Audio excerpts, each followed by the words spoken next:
श्रीगुरुभ्यो नमः। श्रीलक्ष्मी कवचम्। लक्ष्मी मे जाग्रतः पातु कमला पातु पृष्ठतः। नारायणी शीर्षदेशे सर्वाङ्गे श्रीस्वरूपिणी। रामपत्नी तु प्रत्यङ्गे रामेश्वरी सदावतु। विशालाक्षी योगमाया कौमारी चक्रिणी तथा। जयदात्री धनदात्री पाशाक्षमालिनी शुभा।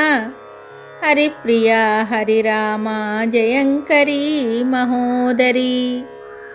कृष्णपरायणा देवी श्रीकृष्णमनमोहिनी।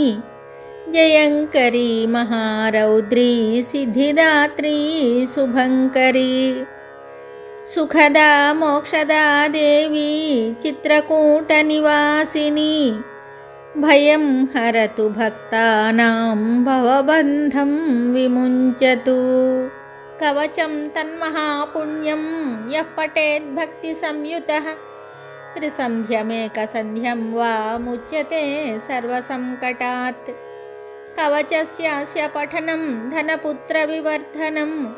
भीतिविनाशनं चैव त्रिषु लोकेषु कीर्तितं। भोज्यपत्रे समालिख्य रोचना कुङ्कुमेन तु।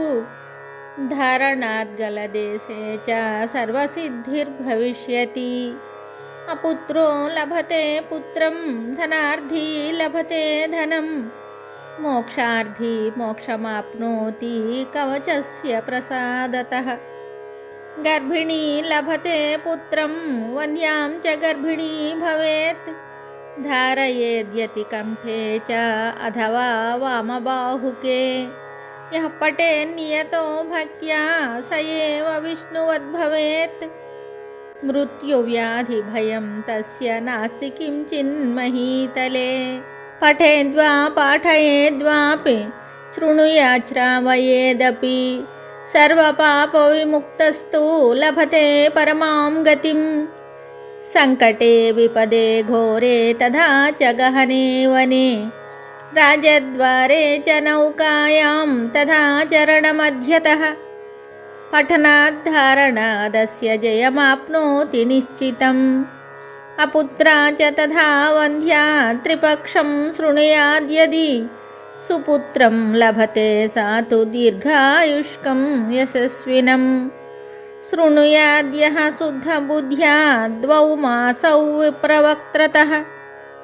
सर्वान् कामानवाप्नोति सर्वबन्धाद्विमुच्यते। मृतवत्सा जीववत्सा 3 मासं श्रवणं यदि। रोगी रोगाद्विमुच्येत पठनान्मासमध्यतः। लिखित्वा भोज्यपत्रे च अथवा ताडपत्रके। स्थापयेन्नियतं गेहे नाग्निचौरभयं क्वचित्। शृणुयाद्धारयेद्वापि पठेद्वा पाठयेदपि।